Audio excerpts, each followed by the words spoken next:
হঠাৎ করে পৃথিবীর তাপমাত্রা একদমই নিচে নেমে যায় আর পৃথিবীতে এমন এক ভয়ানক বাতাস চলে আসে যেটা সংস্পর্শে এলেই যে কোনো কিছুই মুহূর্তের মধ্যে বরফে পরিণত হয়ে যায়। রাস্তাঘাট, ঘরবাড়ি, এমনকি মানুষ পর্যন্ত মুহূর্তের মধ্যেই বরফে জমে যায়।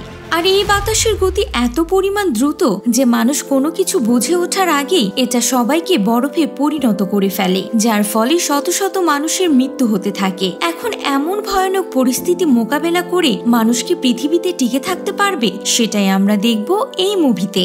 তো গল্পটি শুরু হয় বরফে ঢাকা একটি জায়গাকে দেখিয়ে, যেখানে আমাদেরকে বলা হচ্ছিল আমরা মনে করি পৃথিবীর সবচেয়ে ঠান্ডা জায়গা উত্তর ও দক্ষিণ মেরু, কিন্তু আসলে ভূপৃষ্ঠ থেকে 35 মাইল উপরে তাপমাত্রা 140 ডিগ্রি পর্যন্ত নেমে যেতে পারে। ওজোন স্তর না থাকলেও এই প্রচন্ড শীতলতা পৃথিবীতে ছড়িয়ে পড়ত। এরপর আমরা দেখতে পাই অস্ট্রেলিয়ার বিখ্যাত জলবায়ু গবেষক জ্যাককে, যে একটি গবেষণা জাহাজে অ্যালেক্সের সাথে সূর্যগ্রহণ নিয়ে আলোচনা করছিল, কারণ সূর্যগ্রহণের ফলে পৃথিবীর ওজোন স্তর ক্ষয়প্রাপ্ত হচ্ছিল। এদিকে বায়ুমণ্ডল পর্যবেক্ষণের সময় বিজ্ঞানীরা একটি স্তরে 20 ডিগ্রি সেলসিয়াস তাপমাত্রা হ্রাস পেতে দেখলেও তারা বিষয়টিকে খুব একটা গুরুত্ব দেয় না। এবার আমরা মহাকাশ থেকে পৃথিবীর একটি দৃশ্য দেখতে পাই, যেখানে একটি সমুদ্রের মধ্যে কিছু একটা ঘটেছে। এমন সময় জ্যাকের স্ত্রী এমা ফোন করে জানায় যে সে আইনজীবীর সাথে অপেক্ষা করছে এবং জ্যাকের সাথে তার ডিভোর্স চূড়ান্ত করতে চায়। তাই জ্যাক তখন দ্রুত তাদের কাছে চলে যায়। জ্যাক তার ভুল স্বীকার করে এমাকে ডিভোর্স না দেওয়ার জন্য অনুরোধ করে এবং সে এটাও জানায় সে এমাকে অনেক ভালোবাসে। অন্যদিকে সমুদ্রের অস্বাভাবিক ঘটনার কারণে ওজোন স্তর থেকে নেমে আসা বাষ্পের ফলে সমুদ্রের সেই জাহাজে তাপমাত্রা ভয়াবহভাবে কমে যায়। একটি ঠান্ডা কুয়াশা সবকিছুকে বরফে পরিণত করতে শহরের দিকে এগিয়ে যায়। জাহাজের সবাই এই ঠান্ডা বাতাসে বরফ হয়ে মারা যায়। অন্যদিকে আমরা নাওমি নামক একটি মেয়েকে দেখতে পাই। নাওমি ছিল জ্যাক এবং এমার মেয়ে। জ্যাক ও এমার মেয়ে নাওমির 16তম জন্মদিনে জ্যাক উপস্থিত থাকতে পারেনি বলে নাওমি তার বাবার উপর রাগ করেছে। পরের দিন সকালে জ্যাক নর্থ ইস্টার জাহাজের সকল কর্মীর মৃত্যুর খবর পেয়ে অবাক হয়ে যায়। তদন্তের জন্য জ্যাক তার সহকর্মী জোর সাথে সেখানে গিয়ে তারা দেখে শিপটি বিচের কাছে ভেসে রয়েছে। উদ্ধারকারী কর্মকর্তা ব্রান জানান জাহাজ থেকে 15টি লাশ উদ্ধার করা হয়েছে এবং মৃত্যুর সঠিক কারণ জানতে পোস্টমর্টমের রিপোর্টের অপেক্ষা করতে হবে।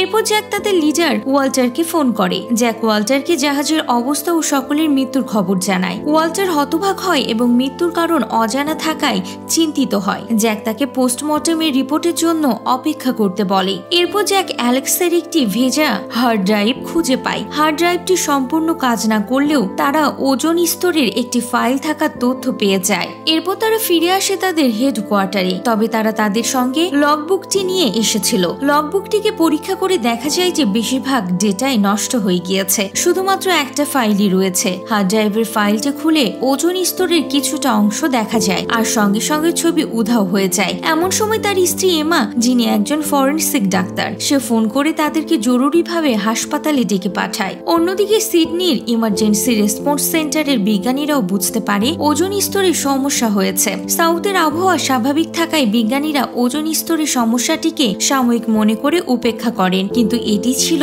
তাদের বড় ভুল। এদিকে আমরা এমার অফিসে এমা এবং জ্যাককে দেখতে পাই।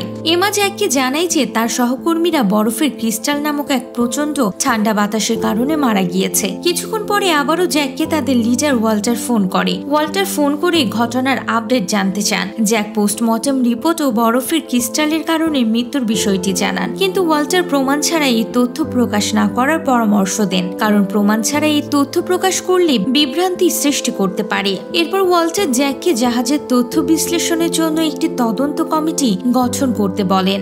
জ্যাক আসন্ন বিপদের বিষয়ে সতর্ক করে ওজোন স্তর পর্যবেক্ষণের জন্য মিলিটারি স্যাটেলাইট ব্যবহারের প্রস্তাব দেয়। অনুমতি না পেয়ে জ্যাক অবৈধভাবে স্যাটেলাইট হ্যাক করে তথ্য সংগ্রহ করে। ব্র্যান্ডের সাথে আলোচনায় জ্যাক তার ধারণা বললে ব্র্যান্ড কেমিক্যাল লিকের সম্ভাবনার কথা বলেন, কিন্তু জ্যাক চাই ব্র্যান্ড যেন সাধারণ মানুষকে এই বিপদ সম্পর্কে সতর্ক করে দেয়। কিন্তু ব্র্যান্ড এই অদ্ভুতপূর্ব ঘটনা বিশ্বাস করতে অস্বীকার করে। এসব কথা শুনে জ্যাক হতাশ হয়, তাই সে সিদ্ধান্ত নেয় যে সমগ্র বিশ্বকে না পারলেও সে অন্তত তার পরিবারকে এই বিপদ থেকে রক্ষা করবে। এরপর জ্যাক এমাকে ফোন করে সবকিছু জানায় এবং তাকে তার বাবা মা সহ ল্যাবে আসতে বলে। এরপর জ্যাক নাওমিকে নিয়ে আসার জন্য বিচের দিকে যেতে শুরু করে, কিন্তু এমন সময় জ্যাককে তার অ্যাসিস্ট্যান্ট জো ফোন করে, জানায় যে বিচে 1 ঘন্টার মধ্যে একটি ভয়াবহ দুর্যোগ, সম্ভবত বরফের ক্রিস্টাল আঘাত হানবে। এই সব কিছু শুনে জ্যাক তার মেয়েকে বাঁচানোর জন্য দ্রুত বিচের দিকে যেতে শুরু করে।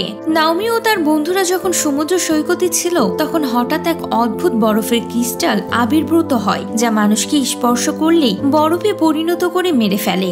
নাওমির 2 বন্ধু এই বরফ ক্রিস্টালের সংস্পর্শে এসে মারা যায়। জ্যাক নাওমিকে উদ্ধার করে গাড়িতে করে পালিয়ে যায় এবং ব্রান্টকে ফোন করে বিপদ সম্পর্কে সতর্ক করে। অন্যদিকে এমা তার বাবা মাকে বরফের ক্রিস্টালের বিষয়ে সতর্ক করার চেষ্টা করে, কিন্তু তারা বিশ্বাসই করে না। জ্যাক এমাকে ফোন করে জানায় যে বরফের ক্রিস্টাল শহরের কাছে চলে এসেছে এবং তাদেরকে বাড়িতেই থাকতে বলে, সে সাথে যথাসম্ভব উষ্ণ থাকার ব্যবস্থা করতে বলে। জ্যাক তখন নাওমিকে নিয়ে ল্যাবে যাচ্ছে। ব্রান্ট বরফের ক্রিস্টালের ভয়াবহতা সম্পর্কে নিউজ চ্যানেলগুলোকে জানায়। খবরটি ছড়িয়ে পড়ার সাথে সাথে সবাই আতঙ্কিত হয়ে পড়ে। বরফের ক্রিস্টালের আক্রমণ শুরু হলে লোকজন উষ্ণ থাকার চেষ্টা করে, কিন্তু শহরটি মুহূর্তের মধ্যে বরফে ঢেকে যায়। এমা ও তার বাবা মা টিভিতে দেখে বুঝতে পারে যে জ্যাক ঠিকই বলেছিল, অনেক শহর বরফে এতটাই ঢেকে যায় যে সেখানে ঢোকা অসম্ভব হয়ে পড়ে। জ্যাক ও নাওমি ল্যাবে যাওয়ার সময় বরফের ক্রিস্টাল তাদের পিছু ধাওয়া করে। তারা কোনো মতে ল্যাবে পৌঁছালেও বিদ্যুৎ চলে যায় এবং জো জানায় যে বাইরে তাপমাত্রা 90 ডিগ্রি সেলসিয়াস। এই অবিশ্বাস্য ঠান্ডায় নাওমি ও অন্যরা বিস্মিত হয়। জ্যাক এমাকে আবার ফোন করে বাইরে না বেরোতে বলে। নাওমি ফোনে তার মায়ের সাথে কথা বলে ভয় পায়, কিন্তু এমা তাকে সাহস দেয়। কথা বলার সময় হঠাৎ নেটওয়ার্ক চলে যায়। বরফের ক্রিস্টাল কাছে চলে আসলে এক মেয়ে তাদের দরজায় আশ্রয় চায়। ঠান্ডায় জমে যাওয়া মেয়েটি তার পরিবারকে খোঁজে, কিন্তু দুর্ভাগ্যবশত তার পরিবারের কেউ বেঁচে ছিল না। এমা ও তার পরিবার মেয়েটিকে উষ্ণ করার চেষ্টা করে। অন্যদিকে ব্র্যান্ড তার বসকে জানায় যে সে 300 জনের সাথে একটি আশ্রয় আছে এবং অনেকে মারা গেছে। নাওমি জ্যাককে জিজ্ঞাসা করে এসব কখন শেষ হবে। জ্যাক বলে ওজোন স্তরের ছিদ্র বন্ধ না করলে দুর্যোগ থামবে না। এদিকে জ্যাকের একটা পরিকল্পনা আছে, কিন্তু ওয়াল্টারের সাহায্য লাগবে। ওয়াল্টার বলে তারা ইতোমধ্যে ওজোন স্তর বন্ধ করার কাজ শুরু করেছে এবং তাদের পরিকল্পনা বর্ণনা করে। জ্যাক ভালোভাবে জানে ওয়াল্টারের পরিকল্পনা কাজ করবে না। জ্যাক ওয়াল্টারকে বোঝাতে চায় যে কৃত্রিম পদ্ধতি ব্যর্থ হবে, কিন্তু ওয়াল্টার জ্যাকের কথা শোনেই না। জ্যাক বুঝতে পারে যে ওয়াল্টারের সাহায্য ছাড়াই তাদের নিজেদের পরিকল্পনা অনুযায়ী এগোতে হবে। ওয়াল্টার তার পরিকল্পনা অনুযায়ী কাজ চালিয়ে যায়। জ্যাক ও জো দেখে ওজোন স্তরে অনেক ছিদ্র তৈরি হয়েছে, যা পুরো পৃথিবীর জন্য বিপজ্জনক। বরফের ক্রিস্টাল অন্যান্য দেশেও ছড়িয়ে পড়ে। পুরো পৃথিবী বরফে পরিণত হওয়ার আশঙ্কা তৈরি হয়। ব্র্যান্ডের বস ওয়াল্টারকে জানায় যে ওজোন বেলুন পাঠানোর জন্য তারা প্রস্তুত। ওয়াল্টার বলে যে তারা প্রথমে নিজেদের দেশে পরীক্ষা চালাবে, পরে অন্যদের সাহায্য করবে। কথা বলার সময় বরফের ক্রিস্টাল তাদের বিল্ডিং ঢেকে ফেলে, যার ফলে ডিভাইসগুলো কাজ করা বন্ধ করে দেয়। ওয়াল্টারের সহকর্মী জ্যাকের সাহায্য নেওয়ার কথা বলে, কিন্তু ওয়াল্টার কোনোভাবে জ্যাকের সাহায্য নিতে চায় না। ব্র্যান্ডের লোকজন ওজোন বেলুন পাঠানোর প্রস্তুতি নেয়, কিন্তু খবর আসে যে 40 মিনিটের মধ্যে বরফের ক্রিস্টাল তাদের কাছে চলে আসবে। বেলুন কাজ করতে 1 ঘন্টা লাগবে, তার আগে বরফের ক্রিস্টাল এসে পৌঁছাবে।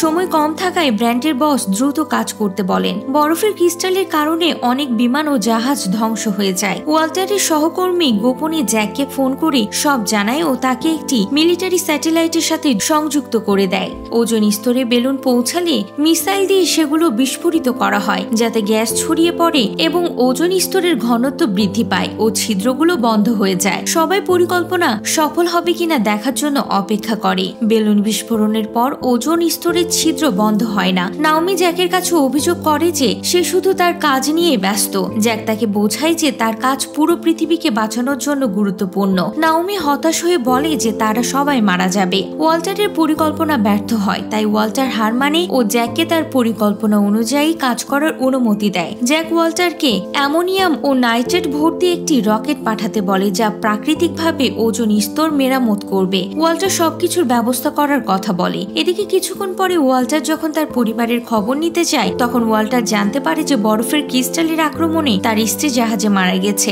এই ঘটনায় মর্মাহত ওয়াল্টার বুঝতে পারে যে জ্যাকের কথা না শোনাটা তার কত বড় ভুল ছিল।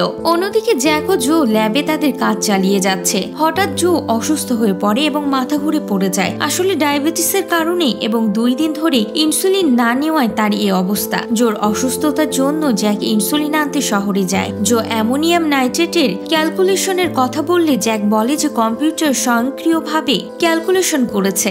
নাওমি চিন্তিত হলেও জ্যাক তাকে আশ্বস্ত করে যে গাড়ির ভিতরে সে নিরাপদ থাকবে।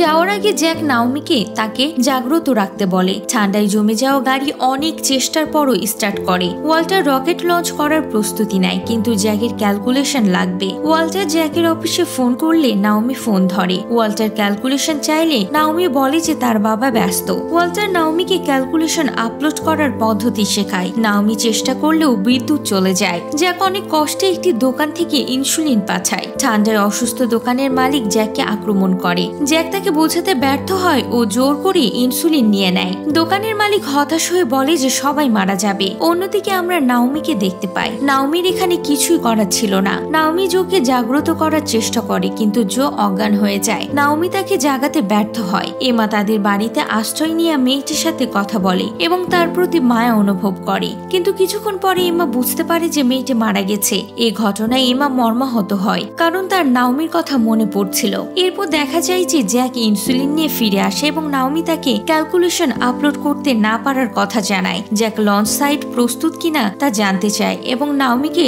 জোর কাছে থাকতে বলে। জ্যাক নিজে জেনারেটর রুমে বিদ্যুৎ সংযোগ ঠিক করতে যায়। ইউএস এয়ারফোর্স রকেট লঞ্চ করার জন্য প্রস্তুত, কিন্তু জ্যাকের ক্যালকুলেশনের অপেক্ষায় আছে। বরফের ক্রিস্টাল দ্রুত ছড়িয়ে পড়ায় তাদের সময় খুব কম। সেই সাথে তাপমাত্রাও ঝড়ের গতিতে কমছে। প্রচন্ড ঠান্ডায় কাঁপতে কাঁপতে জ্যাক অনেক চেষ্টার পর জেনারেটর ঠিক করতে সক্ষম হয়। জ্যাক জেনারেটর ঠিক করে কম্পিউটার চালু করে এবং সফলভাবে ক্যালকুলেশন আপলোড করে, যেটা পেয়ে ওয়াল্টার তার রকেট লঞ্চ বেসে পাঠিয়ে দেয় এবং রকেটগুলো লঞ্চ করা হয়। এখন তারা 10 থেকে 0 পর্যন্ত কাউন্টডাউন শুরু করে, আর এদিকে রকেটগুলো সেই ওজোন স্তরে ছিদ্রে গিয়ে পড়ে। এখানে স্যাটেলাইটের মাধ্যমে দেখা যায় যে ধীরে ধীরে ওই ছিদ্রগুলো ছোট হয়ে আসছে, কারণ ছিদ্রগুলো অ্যামোনিয়াম নাইট্রেট দিয়ে পরিপূর্ণ হয়ে যাচ্ছে, ঠিক যেমনটা জ্যাক ধারণা করেছিল। কিছুক্ষণের মধ্যে ওজোন স্তর প্রায় 80% বেড়ে গিয়েছে, অর্থাৎ আস্তে আস্তে তাদের প্ল্যান সাকসেস হয়ে যাচ্ছে। এরপর দেখতে দেখতে এটার পার্সেন্ট 100 হয়ে যায়। ওয়াল্টার তখন সেখানে ঘোষণা করে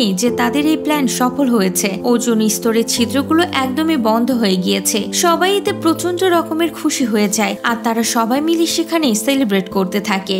জ্যাকের পরিকল্পনা সফল হয়। ওয়াল্টার জ্যাককে ধন্যবাদ জানায়। জ্যাক নাওমি ও জোকে জড়িয়ে ধরে আনন্দ করে, কিন্তু ওয়াল্টার তার মৃত স্ত্রীর ছবি দেখে মন খারাপ করে। এদিকে সূর্য উঠলে বরফ গলে যায় এবং পৃথিবী আবার সবুজ হয়ে ওঠে। দুর্যোগের অবসান হয়। এরপর জ্যাক ও নাওমি এবং এমা একসাথে দেখা করে। এরপর জ্যাক এবং এমা একে অপরকে জড়িয়ে ধরে, আর এখানে মুভিটি শেষ হয়ে যায়।